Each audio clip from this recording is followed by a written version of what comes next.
Empezamos este curso que va a ser sobre las 5 vías, muy brevemente. Haremos una explicación de cómo son y también las entenderemos en su contexto e intentaremos entenderlo también en el nuestro, cuando han cambiado algunas cosas de contexto, nuestra manera de mirar la realidad. Veremos cómo hay un fondo válido que nos ayudará también a pensarlo, al tenerlo que cambiar también un poquito de contexto, a pensar, en definitiva, la demostración de la existencia de Dios. Las 5 vías es un pasaje famosísimo de Santo Tomás de Aquino que está en la Suma Teológica, pero antes ha aparecido de una manera más bien indirecta en el libro de las sentencias, el comentario a las sentencias de Pedro Lombardo, de las pruebas de la existencia de Dios, sino se planteaba más bien si solamente hay un Dios. Después aparecen 4 de ellas, de 4 de las 5, en la gran obra de Santo Tomás, que es Contrayentes, o contra los gentiles, es decir, esa obra que él hace para intentar convencer a los que no son cristianos de los misterios cristianos. Entonces ahí aparecen 4 vías, todas las que van a aparecer en la Suma Teológica, menos la tercera, la vía de la contingencia. Bien, entonces en la Suma Teológica, ¿dónde están? Pues podemos leer cómo lo explica Santo Tomás. Vamos a ver primero un poquito, situar, porque es el prólogo de toda la exposición teológica de Santo Tomás de Aquino. Hay uno primero que es la cuestión 1 de la Suma, que es ¿qué es la teología? ¿Qué es? Le llama la Sacra Doctrina, que es como se llamaba entonces la teología habitualmente. Es decir, ¿esto de qué va? ¿Cómo es? La primera cuestión. Entonces, al empezar la segunda cuestión, va a explicar qué división va a seguir. Y es muy interesante, lo vamos a ver como en 3 partes, para situar muy bien, las 5 vías y en realidad todo. Dice, lo leo, esto es una fotocopia del texto latino. Dice, la principal intención de la Sacra Doctrina, de la teología, lo acaba de decir, es entregar el conocimiento de Dios. Y no solo según es en sí mismo Dios, sino también en cuanto es principio de todas las cosas y su fin, especialmente de la criatura racional. Casi ha dicho aquí todo el esquema, ¿no? Primero trataremos sobre Dios, Dios en sí mismo.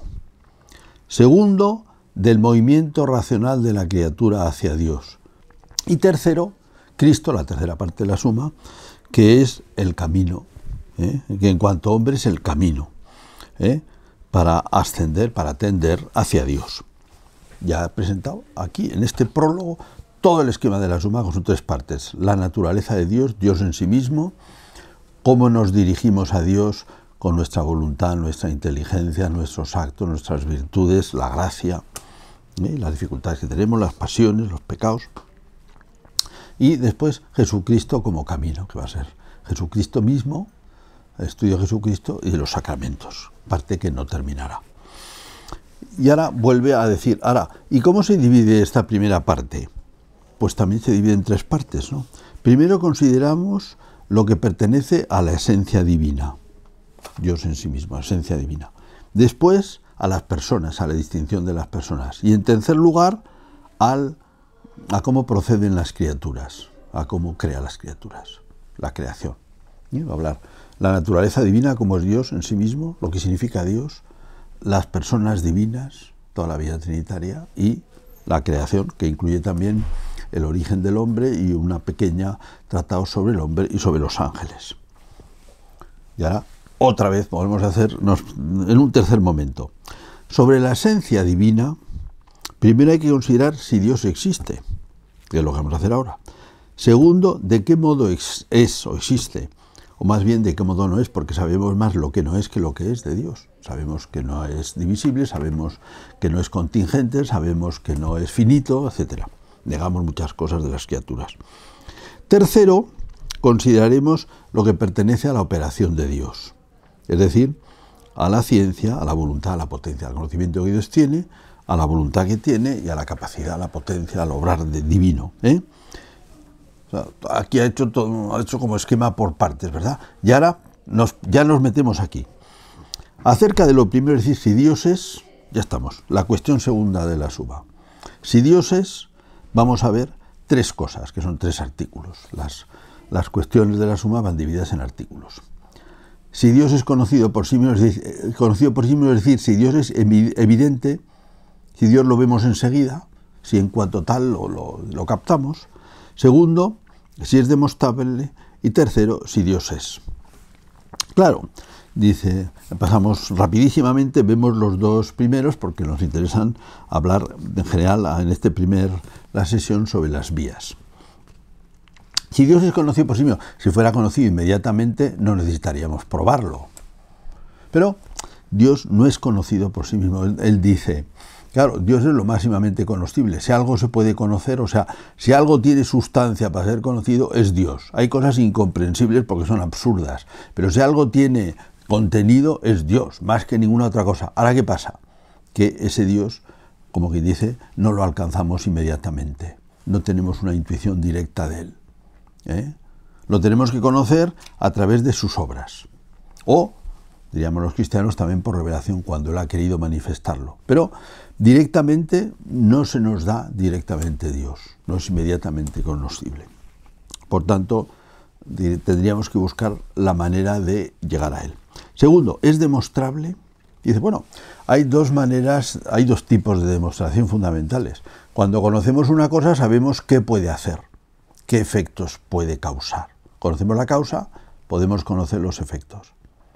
Pero también hay otra vía, que es, cuando conocemos unos efectos, podemos conocer la causa. Aquí esta es la que vamos a seguir.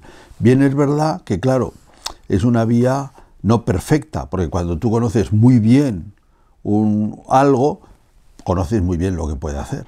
Pero al revés, en cambio, hay una desproporción siempre entre lo que es causado y la causa. En lo que es causado hay algo de la causa, pero claro, no está todo. Veremos, el universo es causado por Dios y hay muchas cosas a nuestro lado y nosotros mismos que nos dicen algo de cómo tiene que ser Dios, porque es causa nuestra. No puede ser menos que nosotros, por ejemplo. Pero claro, siempre va a ser un camino, pues, peor, un camino más limitado. Bien, dicho esto, ahora ya entramos en lo que son las vías, que las vamos a ir viendo en las siguientes lecciones, una por una. Pero ahora, simplemente describirlas un poquito en general. Siempre va a partir, son muy breves, Santo Tomás de Aquino, y diríamos, él las toma, porque la Suma Teológica es un lugar donde él ordena materiales para facilitar el trabajo, el estudio de gente joven, de gente que empieza. Entonces, por eso ha hecho una estructura muy ordenada, y en cada parte también lo ordena muy bien. Aquí también lo ordena muy bien. Y dice, bueno, escoge 5 argumentos que le parecen buenos, hay más, y a veces utiliza algún otro por ahí, pero 5 que toma de un sitio a otro. En el contrayente dice que están tomados de distintos autores y sabios, y dice, bueno, los resume y los proporciona. Entonces, siempre tiene un punto de partida visible. Esto es interesante porque aquí va a haber algunos cambios. Cosas que son como muy evidentes como punto de partida, después un proceso, que es la deducción, dice, esto tiene que estar causado. Y veremos cómo aparece un argumento en este segundo punto varias veces, donde dice, no puede haber una especie de causas infinitas, no puede haber una serie infinita, ¿no? No, tiene que haber, todas las series infinitas, todas las series intermedias tendríamos que resumir en uno.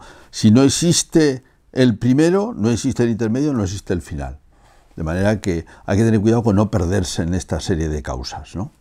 Va a ser una cosa que parecerá un punto de partida evidente, una deducción, dice esto depende de esto, que es un poco distinta, pero breve en todas las pruebas, y después una conclusión.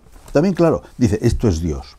Hay que hacer una salvedad, porque hemos dicho, por los efectos se conoce la causa, pero limitadamente. Y aquí sucede eso, es decir, por la vía vamos a conocer algo, vamos a decir, existe Dios, existe un ser causante, existe una causa última, existe un principio, pero, digamos, ¿qué podemos saber de él? Pues solo lo que hemos podido deducir a través de la demostración de este camino. Claro, evidentemente los cristianos ya tenemos una idea de Dios, pero esa no la demostramos. Es decir, llegamos a que existe un Dios, por la revelación sabemos muchas cosas de ese Dios, pero eso no lo sabríamos tan fácilmente, en algún caso de ninguna manera, a través de la deducción. De la deducción solo sabemos algunas cosas de cómo es Dios, digamos, pues causa última, ser supremo, etcétera, ¿no? Podríamos deducir eso de lo que vamos a decir de las demostraciones, es decir, eso conviene tenerlo presente, porque dice, esto es Dios, sí, pero lo que hemos demostrado no es todo el contenido de Dios, sino solo algunas cosas las que se pueden deducir por este camino. Bueno, y por último, dos cosas que vale la pena. Hay algunas dificultades modernas porque ha cambiado mucho nuestra cosmología, entonces cosas que en tiempos de San Tomás parecían evidentes, no son evidentes. Y luego, en nuestro ambiente existe como un principio que chocaría mucho en el mundo antiguo, que es mucha gente convencida de que el mundo se ha hecho él solo. Claro, esto va contra la razón. Todo lo que sucede, sucede por algo. Pero en cambio hay mucha gente que dice que el universo se ha hecho solo, porque una de las grandes novedades científicas de los últimos años, de los últimos 60 años, es que hay una historia del universo. Todo el universo está hecho de lo mismo y ha comenzado hace 13.800 millones de años, donde se ha hecho todo, de abajo para arriba. Ha llegado una explosión de despliegue, ¿no? Entonces dice, no, todo eso ha sido hecho por casualidad y de la nada. Dice, claro, evidentemente, a partir de ahí no se puede demostrar nada, porque las demostraciones son racionales y nosotros las hacemos en todos los campos. Es decir, a todo lo que a uno le pasa, si pasaran cosas raras, por ejemplo, en su jardín, ha aparecido una caseta. Nadie pensaría que ha aparecido una caseta por casualidad, la ha puesto alguien la ha construido, es imposible que sea de otra manera, ¿no? Me ha aparecido en el buzón un libro, pues no pienso que el libro se ha hecho por casualidad, lo ha tenido que meter alguien. Es decir, toda nuestra experiencia ordinaria no pensamos que efectos potentes puedan ser fruto de la casualidad. Y sin embargo se ha establecido entre nosotros el que todo el universo ha salido por casualidad. Claro, hay algo, está pasando algo, ¿no? Quizás nos hemos acostumbrado a repetir un argumento. Y luego, además, ese argumento tiene algo implícito, que es, ¿por qué se dice que el mundo ha tenido que hacerse solo? Pues en el fondo porque se huye de que lo haya hecho Dios. Se huye de esa conclusión. Pero claro, es mucho más probable que lo haya hecho un creador que se haya hecho solo. Que se ha hecho solo es un milagro increíble, ¿no? Que lo haya hecho un creador tiene cierta verosimilitud, pero claro, cuando tú huyes de esta posición, tienes que obligarte a creer que se ha hecho solo. Claro, esto también da una especie de falta de simetría. Dices, quienes creemos en Dios, creemos en una cosa bastante probable, porque el universo tiene toda la pinta de haber sido creado, ¿no? Quien no quiere creer en Dios, primero se obliga a creer que el mundo se ha hecho solo. Se tiene fe en que el mundo se ha hecho solo. Y además excluye la otra implícitamente, porque muchas veces esto no se dice, pero cuando una y otra vez se repite, el mundo se ha hecho solo, dice, pero esto es imposible. Va contra toda nuestra experiencia en todos los campos pequeños, y va a resultar que toda la experiencia de nuestros campos pequeños es que algo hace, y sin embargo, cuando te extiendes al universo, no, se ha hecho solo. No puede ser. Claro, esto nos vamos a encontrar con que va a pesar sobre todas las demostraciones, porque es lo que pesa hoy en el mundo moderno. ¿Qué fuerza demostrativa tienen las vías? Claro, las demostraciones de tipo filosófico son deducciones, que dependen mucho de cuánto hayamos pensado y que tan bueno sea también los puntos de partida. No le dice lo mismo a una persona que lo oye por primera vez, que a lo mejor se le hace raro, que a una persona que lo ha pensado y dice, bueno, esto es bastante coherente. Yo mismo puedo decir, mi testimonio personal, como hay incluso, por ejemplo, la cuarta vía, que es una vía difícil, cada vez me parece más impresionante. O la quinta vía, con sus formulaciones. Pero eso es en la medida en que uno ve más en los puntos de partida y entonces ve la fuerza que tienen las conclusiones. Dicho a todo correr, un argumento de 4 líneas, pues le puede dejar a uno perfectamente frío, entre otras cosas, porque a lo mejor de entrada no lo entiende. O sea, esto es el tipo de demostración filosófica, que son deducciones, pero son, digamos, deducciones fuertes, de manera que este tema, en las 5 vías nos va a aparecer, claro, nos va a aparecer la relación de todo el universo con su causa, que decir, aquí aparece todo al final. Cuando se tira un poco del hilo aparece todo. De manera que por eso también estas lecciones tienen ese interés. Conocer un punto importante de Santo Tomás, reflexionarlo con el contexto que nosotros tenemos, que hemos dicho unas cuantas cosas, y revisarlo, este gran tema. Y claro, el gran tema es la relación de un principio creador, que da origen a todas las cosas y que es la explicación de todas las cosas. Eso es lo que vamos a deducir en estas 5 vías.